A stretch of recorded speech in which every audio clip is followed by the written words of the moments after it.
என்னது ChatGPT அடிக்கடி பயன்படுத்தினா மூளையே மழுங்கி போயிடுமா?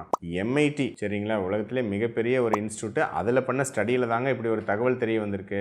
என்ன பண்ணியிருக்காங்க அப்படின்னா, ஒரு 54 பேர்த்த 3 குரூப்பாக பிரித்து நிறையா எஸ்ஏ கட்டுரை எழுத சொல்லியிருக்காங்க. ஒரு 6 மாத டைமில் அப்பப்போ அதில் ஒருத்தங்க பார்த்தீங்கன்னா நார்மலாக யோசிச்சு எழுத சொல்லியிருக்காங்க. இன்னொரு குரூப்பை நார்மலாக கூகுளில் தேடி கொஞ்சம் தகவல்லாம் எடுத்து அதை வச்சு நீங்கள் எழுதுங்க அப்படிங்கிற மாதிரி சொல்லியிருக்கு. 3வது குரூப் பார்த்தீங்கன்னா ChatGPT வச்சு உங்களுக்கு நீங்கள் எஸ்ஸே காப்பி பண்ணி எழுத சொல்லியிருக்காங்க.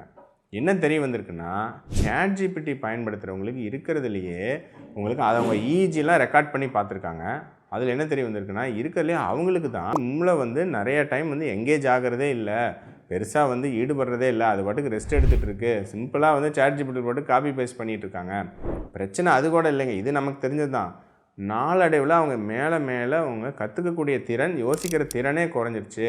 அதுக்கு பிறகு அவங்களால நார்மலாக யோசித்து எழுதுங்கன்னா கூட எழுதுறதில்லை அப்படிங்கிற மாதிரி அதிர்ச்சிகரமான தகவல் MITயில் பண்ண இந்த ஸ்டடியில் தெரிய வந்திருக்குங்க. சரிங்களா?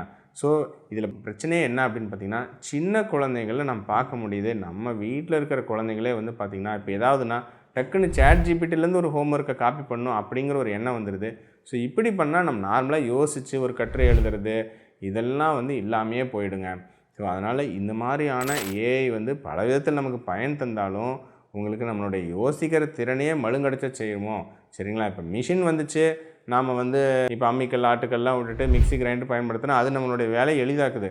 பட் அட்லீஸ்ட் மனுஷன் யோசிச்சுட்டு இருக்கான், யோசிக்கிறதையும் நிறுத்திட்டான்னு வச்சுக்கோங்களேன், அப்புறம் மிஷின் தான் நம்மளை டேக் ஓவர் பண்ணிவிட்டு நாம் தான் அடிமையாக வேலை செய்யணும். எதிர்காலம் நினச்சா கொஞ்சம் பயமாக தான் இருக்குது.